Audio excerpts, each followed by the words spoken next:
Bayangkan sebuah dunia tanpa layar internet, hanya ide menunggu dihidupkan. Lalu satu percikan ide dapat mengubah seluruh dunia. Melalui video ini, kami akan menelusuri bagaimana percikan ide tersebut tumbuh menjadi kenyataan revolusi digital. Dari alat yang sederhana, yang menghitung hingga kecerdasan buatan, yang belajar, semuanya bermula dari satu dorongan keinginan manusia untuk menyimpan, memproses, dan berbagi informasi. Halo semuanya, perkenalkan anggota kelompok 3 yang terdiri dari 1. Saya sendiri, Adi Swanto. 2. Arsono Yaputra. 3. Beni Panjaitan. 4. Adelina Mariani. 5. Nurina Putri Paramita. 6. Dwi Diah Mumpuni. 7. Dini Tanto. 8. Kusmurian Tati. 9. Rocky. 10. Dayana Wang. 11. Yuna Fitri. Pada video ini kami akan memberikan gambaran bagaimana perkembangan teknologi informasi berkembang dari zaman ke zaman.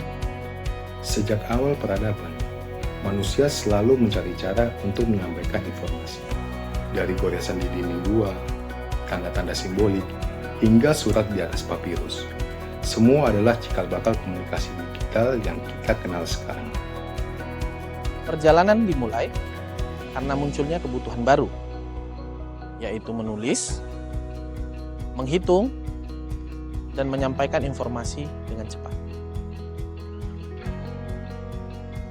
Sejak ribuan tahun lalu hingga awal abad ke-17, abakus atau alat hitung manual kuno, papan tulis, dan sistem penulisan merupakan cara awal untuk menyimpan angka dan juga gagasan. Lompatan besar datang di abad 19 dengan mesin mekanik seperti mesin hitung. Adapun rancangan dari analytical engine oleh Charles Babbage hingga konsep algoritma yang diperkenalkan oleh tokoh seperti Ada Lovelace. Meskipun saat itu belum ada komputer modern, namun mereka melihat komputer bukan hanya mesin angka, tetapi mesin memproses ide. Ide tersebut menjadi perdagangan digital. Selanjutnya, awal abad ke-20, teknologi bergerak semakin cepat dan masuk ke era elektromekanik, yaitu kartu punch dan mesin tabulasi yang mengotomatisasi penghitungan besar dan fondasi untuk komputer modern. Pada akhir Perang Dunia Kedua, muncul ENIAC, komputer elektronik pertama. Besarnya memenuhi satu ruangan, panasnya luar biasa, dan dayanya setara satu kota kecil. Namun, ini menjadi titik balik komputer yang mulai dapat menyimpan, memproses, dan menjalankan instruksi dengan kecepatan tinggi, sehingga perhitungan dan penyimpanan data dapat dilakukan lebih cepat dan fleksibel. Tahun 1947 hingga 1950-an membawa penemuan transistor dan microchip. Transistor mengecilkan ukuran, menurunkan biaya, dan membuka jalan bagi komputer pribadi. Jika dulu satu ruangan dipenuhi mesin, sekarang, sebuah chip bisa membawa kekuatan itu ke meja kerja. Tahun 1970 sampai 1980-an masuk ke era revolusi PC, yaitu komputer yang dulu eksklusif untuk lembaga kini masuk ke rumah dan kantor-kantor. Perangkat lunak mulai berkembang dan antarmuka grafis membuat teknologi lebih ramah manusia. Namun perubahan terbesar terjadi di tahun 1990-an, yaitu jaringan internet. Jaringan internet itu mulanya hanya berupa proyek riset, namun kemudian dikembangkan menjadi jaring global yang menggabungkan antara ide, orang, dan data. Lahirnya World Wide Web atau yang kita kenal sebagai WWW membuat informasi bisa diakses dan dibagikan oleh siapa saja dan membuat informasi itu tidak lagi disembunyikan di dalam library, namun sudah tersedia dengan hanya satu klik. Di awal abad ke-21, manusia mulai membawa internet ke dalam saku, yaitu melalui smartphone, komputasi data, dan lain sebagainya. Di zaman sekarang kita dapat melihat perkembangan teknologi secara pesat melalui AI atau Artificial Intelligence.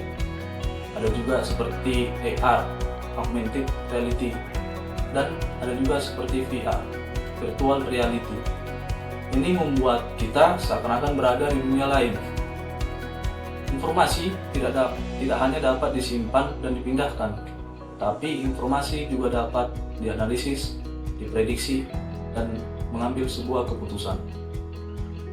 Namun tantangan mulai muncul, yaitu mengenai privasi, keamanan, dan etika. Meskipun begitu, peluangnya juga luar biasa. Mulai dari aspek pendidikan, kesehatan, komunikasi, dan semuanya berubah oleh AI. Sejarah teknologi informasi bukan sekedar deretan pertemuan. Sejarah ini bercerita tentang bagaimana kita berinovasi untuk saling terhubung, berkolaborasi, dan memahami dunia. Dari batu tertulis hingga algoritma pembelajaran.